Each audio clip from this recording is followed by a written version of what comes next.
Bismillahirrahmanirrahim. Assalamualaikum warahmatullahi wabarakatuh. Ya, hari ini kita bertemu lagi di pembelajaran kelas 4. Nah, untuk hari ini kita akan belajar apa ya pastinya. Namun sebelum kita melanjutkan pembelajaran, ada satu poin. Karena kita melihat di sini bentuk backgroundnya itu seperti kita di atas panggung ya. Nah, pastinya apalagi dengan Pak Gureng yang stylenya sudah kayak apa? Coba tebak. Ya, kayak kayak apa? Bukan, tapi lebih ke pesulap. Nah, di sini untuk sebagai hiburan awal karena supaya memompa semangat kalian untuk belajar secara daring, di sini Pak Guru akan menyiapkan atau menampilkan satu magic untuk kalian yang sudah menonton dan jangan lupa like dan komen. Nah, yang pertama, di sini ada alat apa ya yang sudah disiapkan? Oke. Ini dia. Sip. Di sini ada satu buah ini pensil yang sudah dipotong, pensil warna. Kita akan coba hilangkan. Perhatikan. Ini belum mulai pembelajaran ya. Ini adalah pengawalan dulu. Karena nanti ada magic-magic berikutnya, pastinya harus lihat sampai selesai. Nah, Pak Guru akan menghilangkan ini. Kosong ya tangan ya. 1, 2, 3. Bismillahirrahmanirrahim. Wow, kemana hilangnya ya? Kita coba akan tarik lagi. Wah, ternyata ada. Oke, baik. Ini adalah, biarkan menghilang. Nah, itu adalah salah satu untuk pengawalan atau opening untuk kegiatan PJJ daring di hari ini. Nah, selanjutnya kita akan belajar apa? Mari kita lihat. Nah, untuk pembelajaran hari ini, kita akan mempelajari tema 4, berbagai pekerjaan. Subtema 2, pekerjaan di sekitarku, pembelajaran 1 dan 2. Nah, lanjut lagi. Nah, sebelum kita melanjutkan pembelajaran, teman-teman semuanya yang sudah hadir melihat Pak Guru agar mempersiapkan alat tulis dan juga boleh dengan cemilan-cemilan peneman belajar kalian. Nah, perkenalkan dulu, untuk nama dari Pak Guru adalah Sofiandi SPD. Nah, Pak Guru berasal dari sekolah STIT Al-Hikmah Persis 187 dan sebagai guru kelas 4. Pastinya hari ini juga Pak Guru akan mengajarkan materi pembelajaran di kelas 4. Lanjut. Nah, untuk muatannya apa saja? Nah, di sini sebelum kita menjelaskan apa muatan pembelajarannya, pasti ya, kita selalu mengingatkan harus menerapkan protokol kesehatan. Yang pertama apa saja untuk menerapkan protokol kesehatan? Yang pertama adalah memakai masker. Nah, selanjutnya adalah mencuci tangan dengan sabun yang bersih ya. Nah, selanjutnya adalah menjaga jarak, jangan berdekatan. Terus yang terakhir, yang selanjutnya adalah menghindari kerumunan. Nah, apalagi, dan ini yang poin terakhir adalah mengurangi mobilitas. Nggak usah kemana-mana, stay at home. Ya, jangan banyak jalan-jalan dulu. Ya, tetap di rumah, jaga kesehatan, jaga pola makan supaya kita sehat selalu. Nah, selanjutnya, sebelum melakukan ataupun melaksanakan pembelajaran, mari kita awali dengan berdoa. Nah, kita ikuti bersama-sama. Doanya sesuai yang ada di tampilan depan layar kalian. Baik, langsung mulai saja. Ya, ista'id atau siap. Oke, sudah siap? Kita langsung mulai berdoa sebelum belajar. Bismillahirrahmanirrahim. Raditu billahi robba wa bil islami dina wa bi muhammadin nabiyya wa rasula. Rabbi zidni ilman warzuqni fahman. Artinya, kami ridho Allah sebagai Tuhanku, Islam sebagai agamaku, dan Nabi Muhammad sebagai Nabi dan Rasulku. Ya Allah, tambahkanlah kepadaku ilmu dan berikanlah aku pengertian yang baik. Baik, kita sudah awali dengan berdoa ya bersama-sama. Selanjutnya kita akan menjelaskan dari muatan IPA untuk pembelajaran hari ini itu adalah menjelaskan pentingnya upaya keseimbangan dan pelestarian sumber daya alam di lingkungannya. Nah, selanjutnya muatan IPS-nya mengidentifikasi kegiatan ekonomi dan hubungannya dengan berbagai bidang pekerjaan serta kehidupan sosial. Yang bahasa Indonesianya di sini menguraikan pendapat pribadi tentang isi buku sastra atau cerita dongeng dan sebagainya. Selanjutnya yang PPKN memahami makna hubungan simbol dengan sila-sila Pancasila, dan yang terakhir SBDP yaitu memahami gambar dan bentuk 3 dimensi. Baik. Nah, selanjutnya setelah kita mengetahui muatan-muatan apa yang kita akan pelajari hari ini, nah kita akan membahas tentang pekerjaan di sekitarku. Kalian bisa lihat nih di bawah ini pekerjaannya apa saja tuh. Ada apa tuh yang bawa apa ya namanya itu ya? Buat masak. Oh iya betul namanya koki. Selanjutnya di samping koki ada apa tuh? Dokter. Selanjutnya suster atau perawat. Selanjutnya ada pekerja kantoran. Terus oh iya, itu juga arsitek ya, bukan kuli bangunan, tapi arsitek. Selanjutnya yang terakhir membawa ikan itu apa? Ya, biasanya yang ada kaitannya dengan ikan adalah nelayan. Nah, di sekitar kalian, kalian bisa lihat orang tua kalian, kakak kalian, atau tetangga kalian itu mempunyai pekerjaan seperti apa? Karena kita akan mengetahui pekerjaan di sekitarku. Baik. Nah, selanjutnya setelah kita mengetahui pekerjaan di sekitarku, di sini kita akan lihat berikutnya adalah jenis pekerjaan. Jenis pekerjaan itu dibagi dua. Yang pertama menghasilkan barang dan yang kedua adalah menghasilkan jasa. Ingat, ada dua. Menghasilkan barang itu ada apa saja? Ini dia. Menghasilkan barang itu ada nelayan. Karena nelayan menghasilkan apa? Ikan yang ditangkapnya, betul. Yang kedua petani. Petani itu menghasilkan apa? Petani menghasilkan bibit atau panennya itu bisa buah ataupun padi, biji-bijian dan yang lainnya. Karena menghasilkan. Peternak juga menghasilkan hewan-hewan ternaknya dan perajin. Perajin itu menghasilkan apa? Ya, tergantung dari perajinnya tersebut ya. Karena perajin itu bisa dikaitkan dengan membuat kursi, itu rotan, biasanya kalau di Cirebon terkenalnya seperti itu. Selanjutnya adalah yang menghasilkan jasa.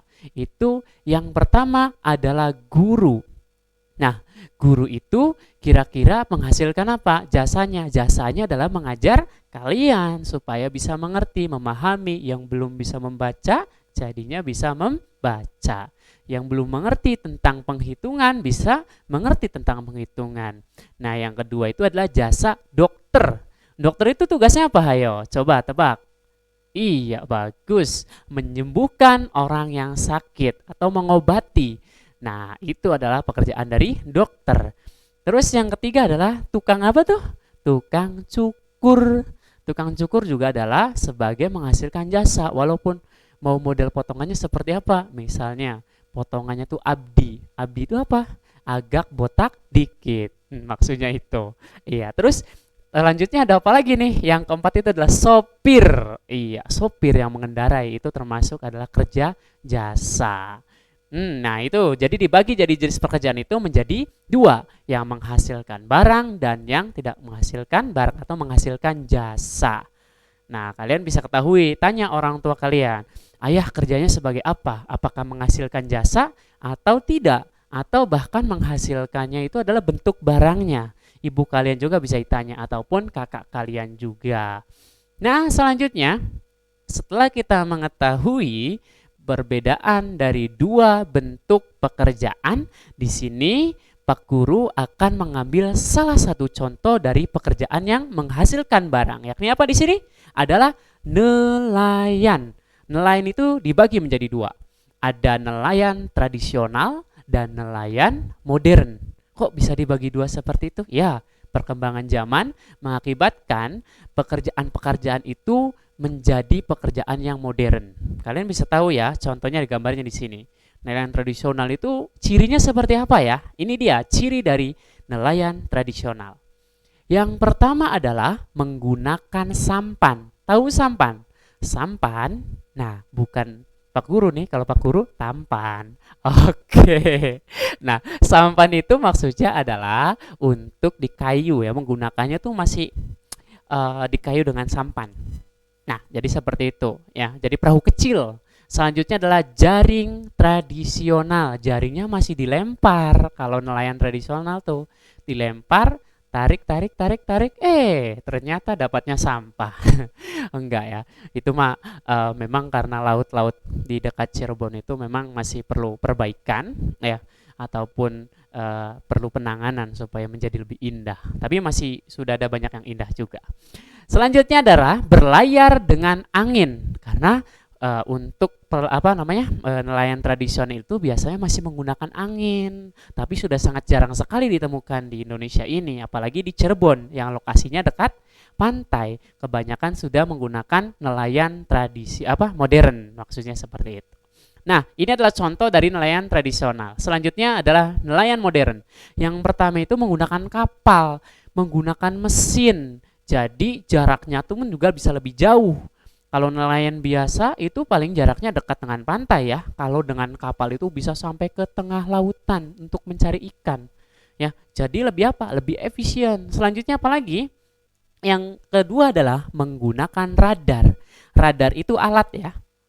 Radar itu alat yang dimana bisa mengetahui tempatnya di mana ikan-ikan berkumpul. Hebat kan? Iya dong, karena perkembangan modernisasi itu semakin memudahkan manusia untuk bekerja. Nah, selanjutnya setelah menggunakan radar adalah jaring ditarik dengan mesin. Kita nggak usah capek-capek nih melempar jaringnya terus ditarik dengan tangan. Tapi dengan teknologi yang semakin modern, nelayan pun juga mengikuti perkembangan zaman. Jaringnya dilempar dengan mesin dan ditarik pun juga dengan mesin.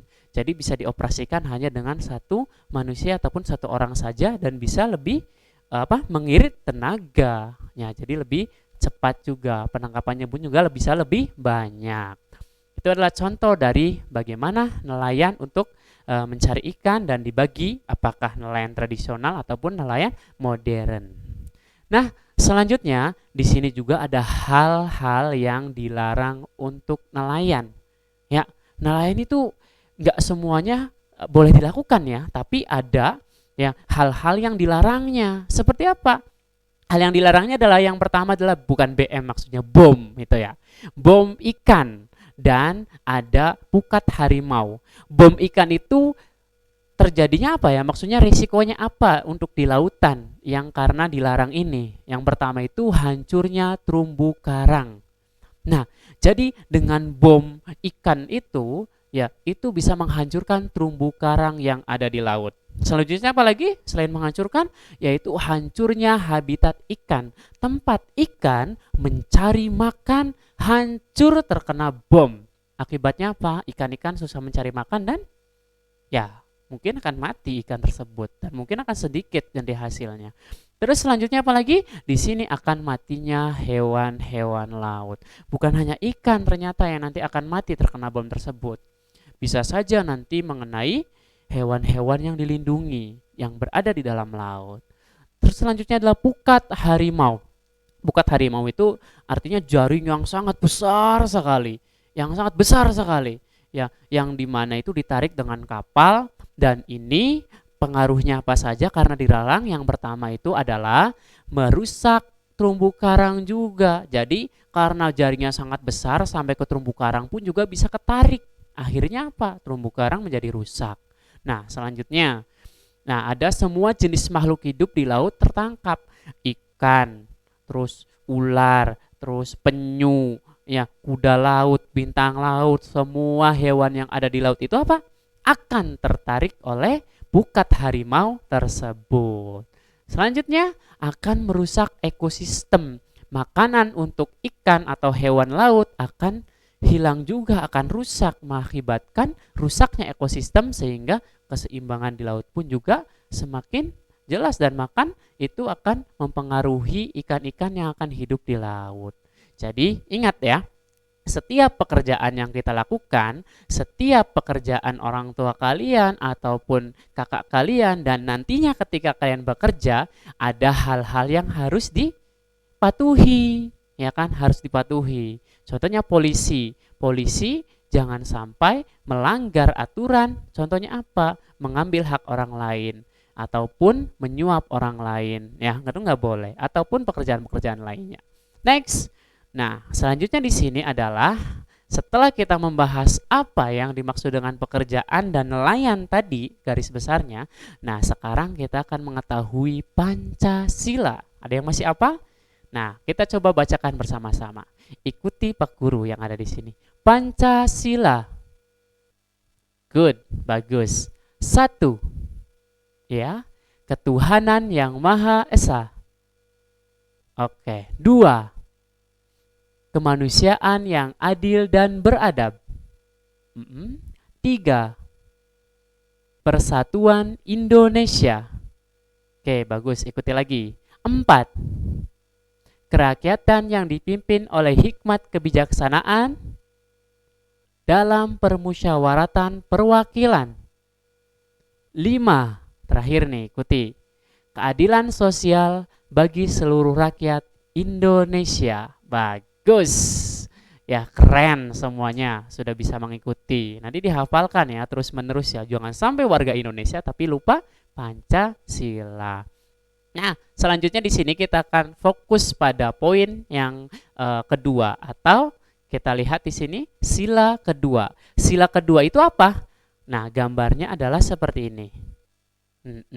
Nah, jadi untuk penjelasannya dari sila kedua itu adalah mata rantai berbentuk segi 4 ataupun kotak melambangkan sebagai laki-laki, dan mata rantai berbentuk lingkaran melambangkan perempuan.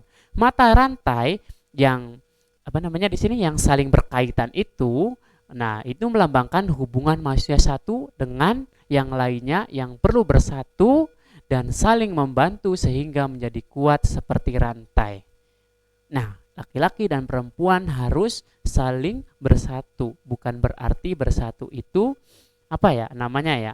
Dalam artian di sini saling membantu satu sama lain, ya kan?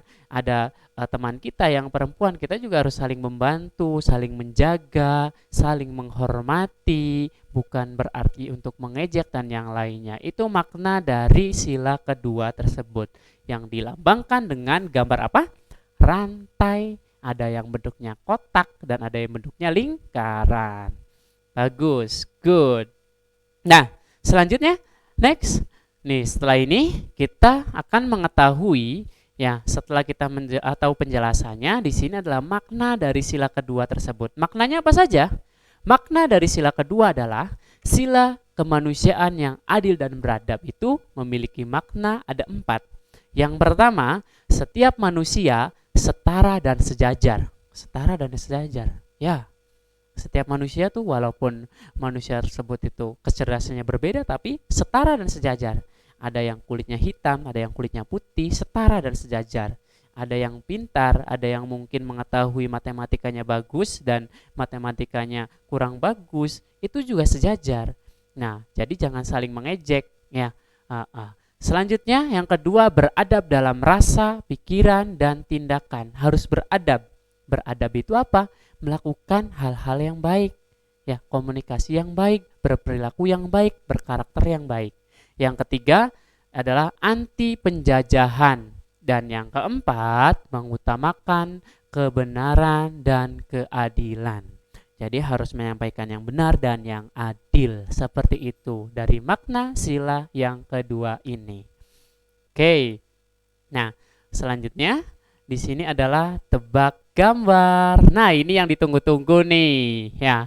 Kita coba setelah kita memahami materi tentang pekerjaan Pancasila, di sini Pak Guru akan ada permainan tebak-tebakan. Oke, sebelum kita mulai, siapkan dulu alat tulisnya. Ya, baik pensil dan bukunya.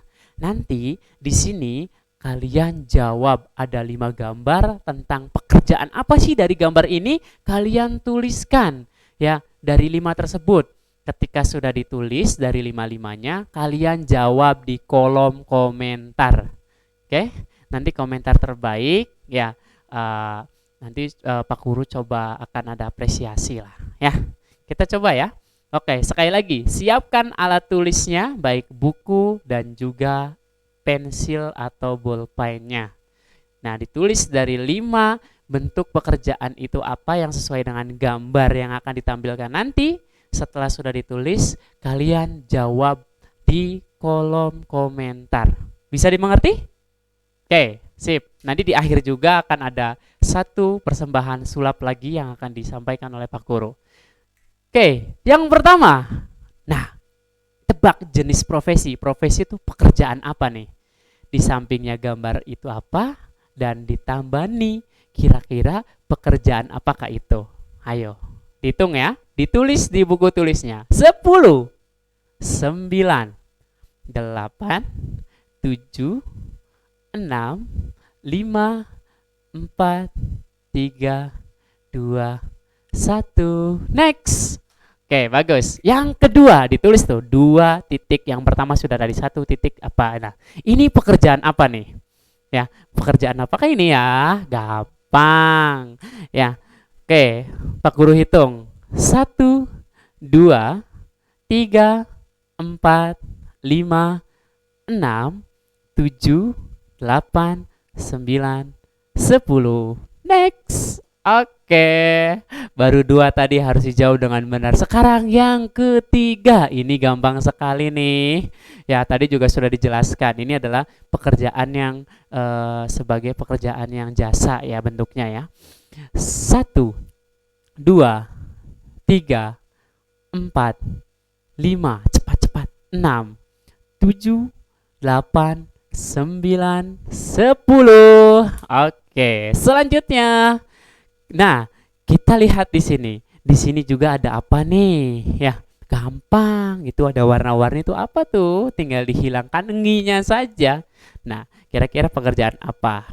Silakan tulis ini yang keempat. 4 titik. 10, 9, 8, 7, 6, 5, 4, 3, 2, 1. Next, dan ini adalah yang terakhir.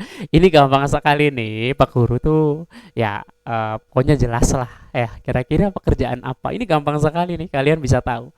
Oke, 10, 9, 8, 7, 6, 5, 4, 3, 2, 1. Selesai.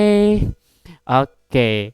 Nah, kalian tadi sudah jawab ya di buku kalian. Sekarang selanjutnya ketik di kolom komentar dari 5 jawaban itu apa saja. Oke, silakan diketik. Nanti Pak Guru akan cek jawaban yang benar, jawaban yang tepat siapa saja. Ya. Oke. Nanti Pak Guru di situ akan berkomentar ya.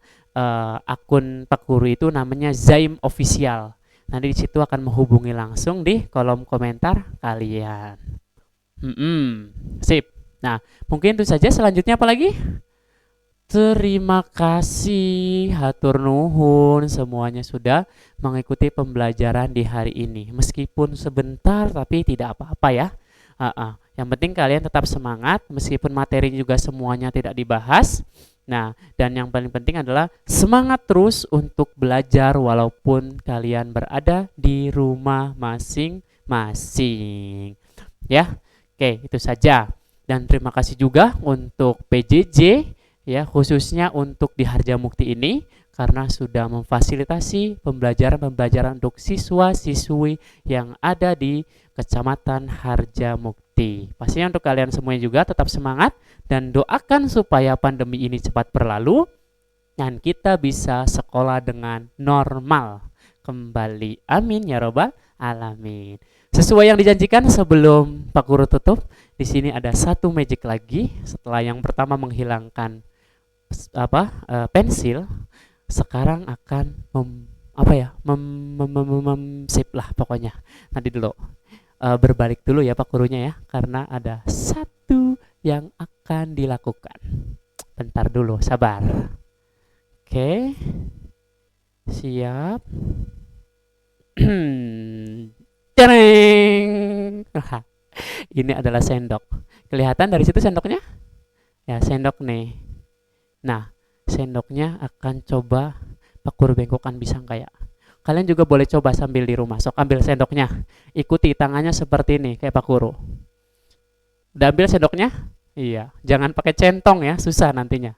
Kayak satu, dua, akan coba bengkokkan. Wah, wow. Iya. Ais. Iya. Wah, ternyata sendoknya bengkok. Tuh. Nah, bengkok ya. Kok bisa gini ya? Ya. Kok bisa bengkok kayak gini ya? Wah, memang hebat ini. Mau tahu? Ya, nanti kalau mau tahu caranya bisa coba di kolom komentarnya ya. Nanti kalau banyak yang pengen tahu komentarnya, nanti Pak Guru akan ajarkan. Baik, mungkin itu saja. Kita akhiri dengan doa kafaratul majelis bersama-sama. Subhanaka Allahumma wa bihamdika asyhadu alla ilaha illa anta astaghfiruka wa atubu ilaik. Terima kasih. Sampai jumpa untuk pertemuan selanjutnya. Tetap semangat. Wassalamualaikum warahmatullahi wabarakatuh.